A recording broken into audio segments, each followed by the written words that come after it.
I was a broke college student, so when I saw a listing for a small but fully furnished apartment in the major downtown area for only $300 a month, I jumped on it.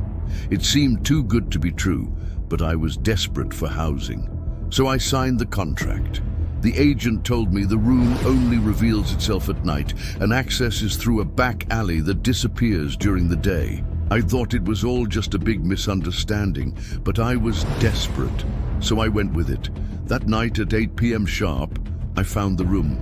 It was pristine, modern, everything I could have wanted. But there were no windows and the clocks didn't work. I didn't have service on my phone, but I figured it was probably just a dead zone. Then I heard a noise outside the door.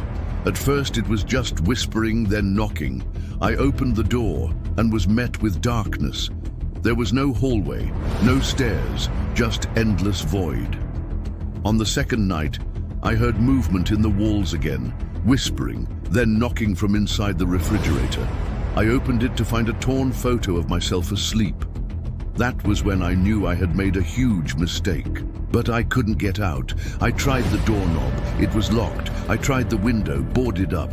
I slept in the room, desperately hoping that in the morning I would wake up and everything would be fine. But I woke up at 9:12 a.m. and things were not fine. The room started changing.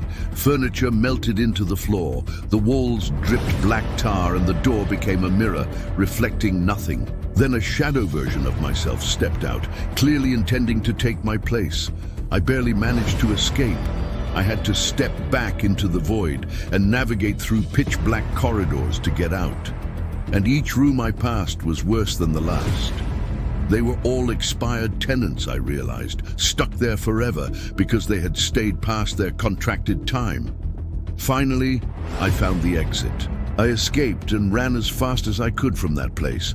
But when I looked down at my phone, it said it was still 8:09 p.m. and every night after that, no matter where I slept, the door to that room reappeared.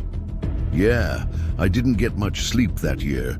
The moral of this story is don't rent a cheap room downtown. It might only exist at night.